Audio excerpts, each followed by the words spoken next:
C'est ce qu'on a appelé l'âge des ténèbres, parce que les êtres humains se sont fait des choses terribles. Le yuga dans lequel on est détermine la quantité de corps éthérique. Ils disent encore que c'est le Kali Yuga, parce que Krishna a dit que c'est le Kali Yuga. Mais la façon dont on crée la prochaine étape, ou la façon dont les prochaines générations vont vivre, est déterminée par nous. Eh bien, tout cela continue, que...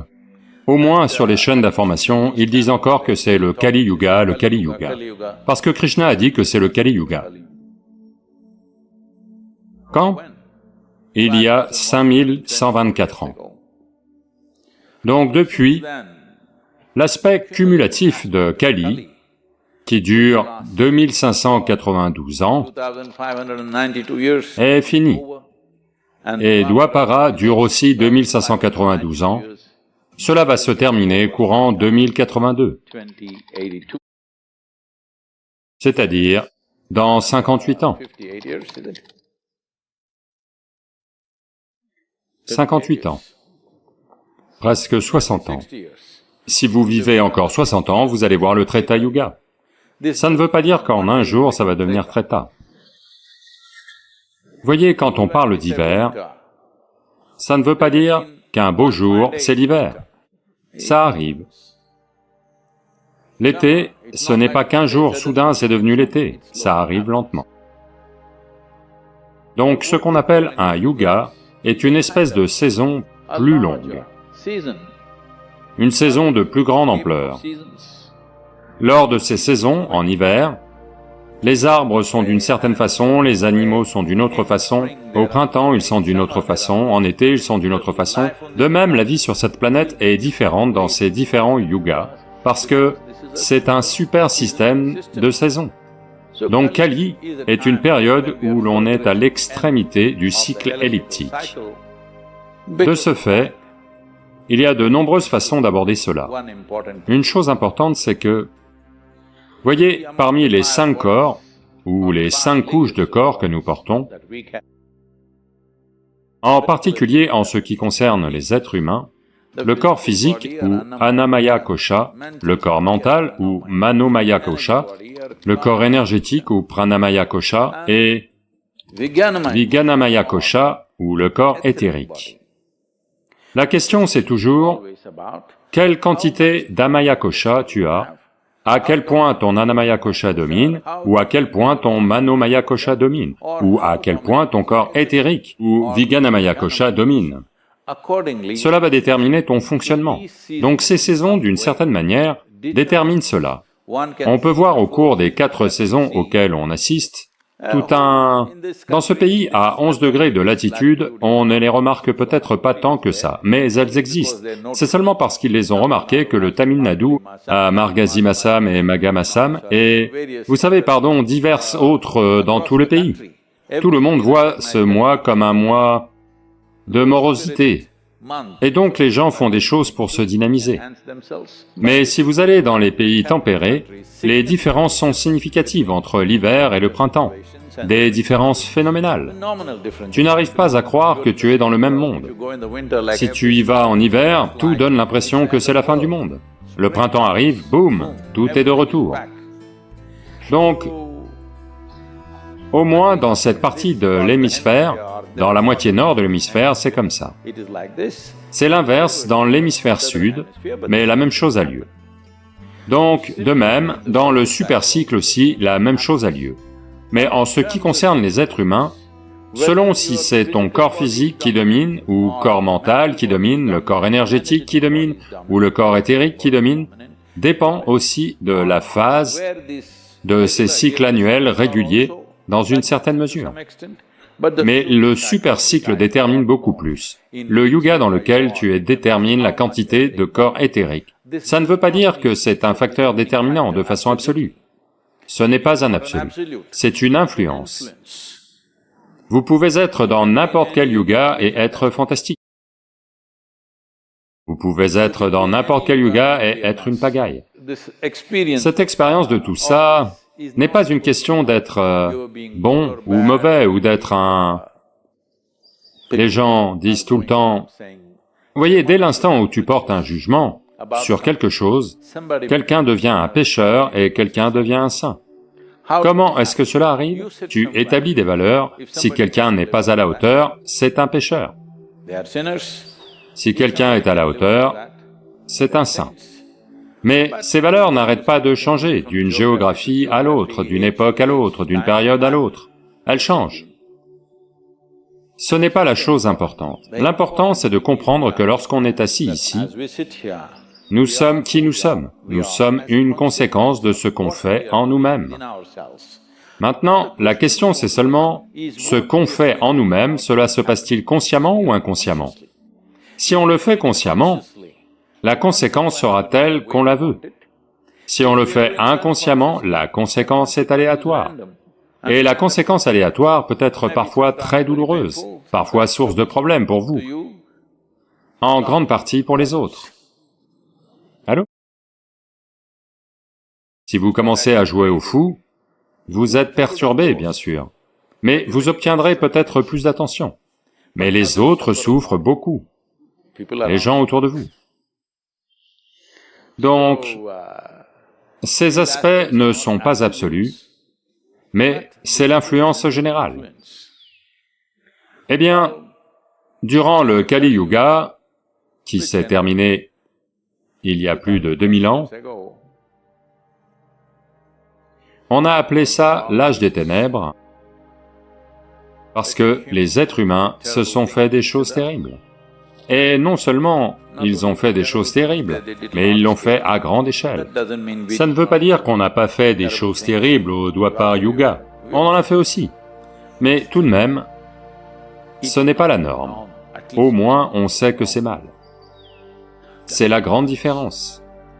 Si vous faites une chose terrible, au moins vous savez que ce n'est pas la chose à faire. Vous pensez que c'est la bonne chose à faire, alors c'est autre chose, parce qu'il n'y a pas moyen de se corriger. Ça va devenir le mode de fonctionnement du monde lui-même. C'est ce que ça a été par le passé. Beaucoup de choses qu'on pense impossibles de la part des êtres humains étaient couramment faites par le passé et acceptées comme les bonnes choses à faire. Donc,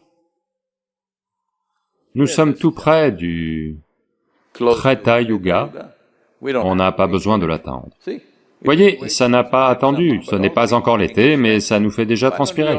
Pourquoi n'aurait-on pas nous aussi un temps d'avance? Allô? Donc, c'est pour ça que c'est très important. Est-ce que les générations précédentes posent les bases de quelque chose ou pas, détermine l'ampleur de ce que la prochaine génération va construire, n'est-ce pas? Ça vaut pour une maison, ça vaut pour une nation, ça vaut pour votre conscience.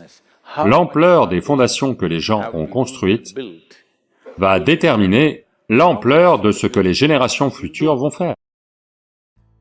Donc, c'est là qu'on en est en termes d'époque. Vous ne verrez peut-être pas le glorieux palais qui va être construit dessus, mais au moins vous avez posé les fondations et vous avez peut-être construit une pièce témoin, dont vous profiterez aussi, un petit palais.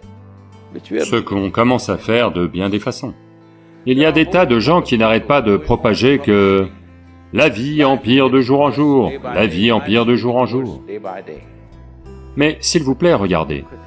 Comment les gens vivaient ici il y a 500 ans? Comment on vit aujourd'hui?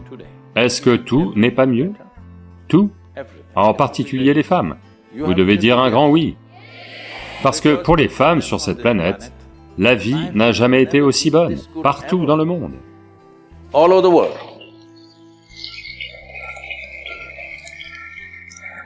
Donc, la façon dont on fait le prochain pas est entre nos mains.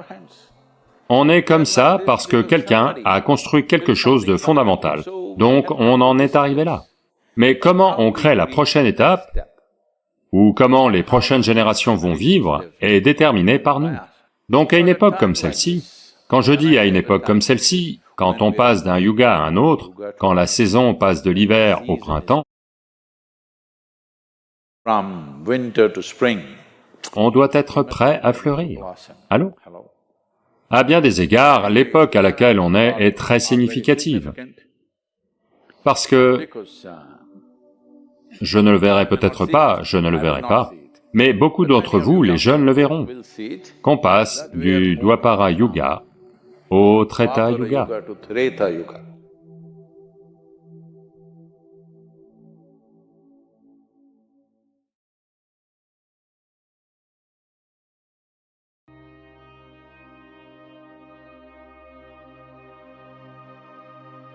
Chante les louanges de Dieu et chaque jour se rend au temple.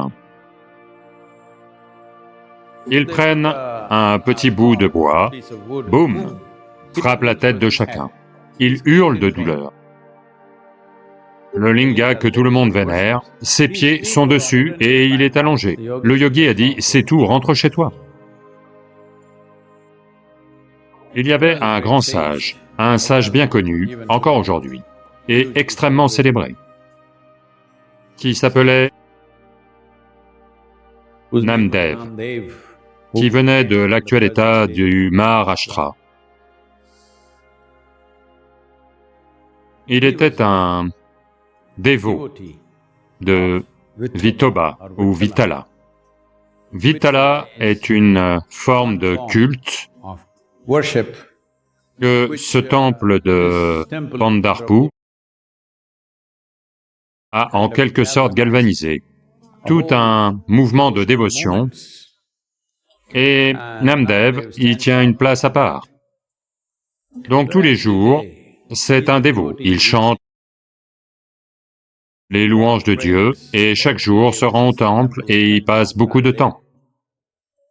Il est déjà connu dans la ville pour être un très grand dévot. Donc un jour, quelqu'un le regarde et dit, « Tu vois, toute ta dévotion, c'est bien, mais quand même, tu n'as rien réalisé, tu n'es pas éveillé. » Alors Namdev est piqué. « Comment peux-tu dire que je ne suis pas éveillé? Je ne vis que pour Dieu. Chaque mot que je prononce est de Dieu. Comment peux-tu dire que je ne le suis pas? » Il dit, « Tu vois, en dehors de la ville, aujourd'hui, sous tel arbre, quelques yogis se sont rassemblés. Beaucoup d'entre eux sont des êtres éveillés. Peut-être que tu devrais aller t'asseoir parmi eux, tu vas réaliser ce qu'il te manque. Tu deviens un dévot célébré. D'accord? Petit à petit, les gens te célèbrent plus que Dieu. Donc, tu dois y aller. » Alors Namdev dit, « Où est le problème? Je vais y aller. » Et il part s'y asseoir. Ils sont environ 10, 12. Et puis cette personne qui avait suggéré ça dit, « Je pense qu'il est temps qu'on teste dans ce groupe qui est un... » Vous savez, Kachagada, qui est un pot non cuit. Comment trouver qui est un pot non cuit parmi ces 12, 13 personnes assises là? Alors ils prennent un petit bout de bois, une planche fine, et passent et boum, frappent la tête de chacun. Au son, ils sauront qui est un pot non cuit. Quand ils viennent frapper Namdev, ils hurlent de douleur. Alors ils disent, « Ah, ça c'est un pot non cuit. » Alors Namdev se sent profondément insulté, humilié en public, et puis il demande, « Que dois-je faire ?» Ils disent, « Toute ta dévotion c'est bien, tu t'en sors bien dans ce domaine, mais il n'y a pas de réalisation ici. Il te faut un gourou. » Ils demandent, « Qui est ce gourou ?» Ils disent, « Tu vois, si tu vas par là, dans cette jungle, il y a un petit temple. Là, il y a un yogi, c'est le meilleur gourou pour toi. » Il y va avec beaucoup de réserve, il y va. Quand il arrive et regarde alentour, le gourou est allongé avec ses pieds sur la divinité ou le linga qui est là. Le linga que tout le monde vénère. Ses pieds sont dessus et il est allongé, il profite de l'après-midi. Namdev voit ça et il est horrifié. C'est un dévot. Il ne peut pas... Vous savez, en Inde, la plupart des gens ne vont même pas étendre leurs jambes vers ceci. Ils ne vont jamais étendre leurs jambes vers moi. parce que c'est considéré comme le plus haut niveau d'irrespect. Dans un temple, ils ne vont jamais s'asseoir comme ça. Mais ici, ce yogi met ses pieds sur le linga et est allongé. Alors, Namdev se met très en colère. Et il dit, « Qu'est-ce que c'est que ce cirque? Vous avez les pieds sur le linga sacré. » Et ils me disent que je dois apprendre de vous. Le yogi dit, « Oh vraiment, mes pieds sont sur le linga? Je n'ai pas réalisé. » Fais une chose, je suis extrêmement fatigué, peux-tu juste, tu sais, prendre mes jambes et les mettre comme ça? Alors Namdev soulève ses jambes et les met comme ça. Là où il pose ses pieds, un autre linga surgit. Oh, pardon, encore sur le linga, mets-les ici. De nouveau, il les déplace, un autre linga surgit. Où qu'il les mette, un linga surgit. Alors Namdev le regarde complètement abasourdi. Le yogi dit, « C'est tout, rentre chez toi. » Et puis Namdev est rentré chez lui, et il n'allait plus jamais au temple. Les gens demandent, « Qu'est-il arrivé à ta dévotion? Tu n'es pas allé au temple. » Il dit, « J'étais stupide, je pensais qu'il n'était que dans le temple. Maintenant, je le vois partout. Donc, je n'ai pas à aller à un quelconque endroit en particulier. J'irai au temple quand j'en aurai besoin, ça ne me pose pas de problème. Mais pour moi, où que je regarde, il est là tout de suite. » C'est ce que consécration veut dire. Vivre dans un espace consacré veut dire que où que tu regardes, quoi que tu touches, doit être ressenti comme du divin. Pour créer un tel espace chez soi, ici, parce que quand on le crée ici, certains d'entre vous vont juste le sentir et partir. C'est bien, ça sent très bon. Vous allez juste le sentir. Qui dit sentir, je veux que vous compreniez. Supposez que la nourriture arrive. Avec l'odeur, puis la bouche se met à saliver. Puis vous devez l'ingérer. Si on vous montre juste comme la nourriture sent bon et qu'on l'enlève, il n'y a pas de nourrissement. Il y a du plaisir, mais pas de nourrissement. Puis certains vont manger une fois de temps en temps. Donc une fois de temps en temps, participer à ce qu'on appelle le sacré ou le divin, essentiellement une vie intensifiée, le cœur de la vie. Ou vous vous y immergez, c'est ça les choix. Quels que soient vos choix, ce sont vos choix. Si vous pensez que vous avez une très longue vie, vous pouvez venir une fois de temps en temps, y participer et repartir, c'est ok, parce qu'on sait que, d'une façon ou d'une autre, vous allez le répandre. Si vous voulez vous y immerger, si vous comprenez que vous êtes une vie mortelle, que la vie n'est pas pour toujours, vous voulez vous y immerger, de telles possibilités sont là. On va créer diverses opportunités pour permettre aux gens de vivre et de travailler.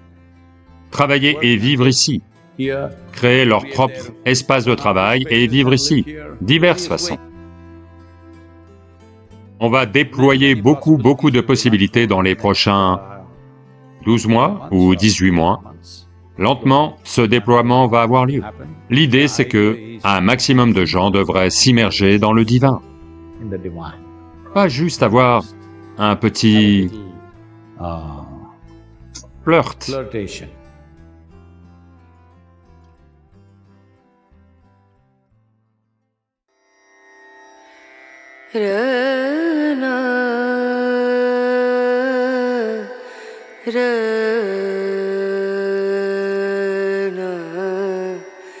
Ra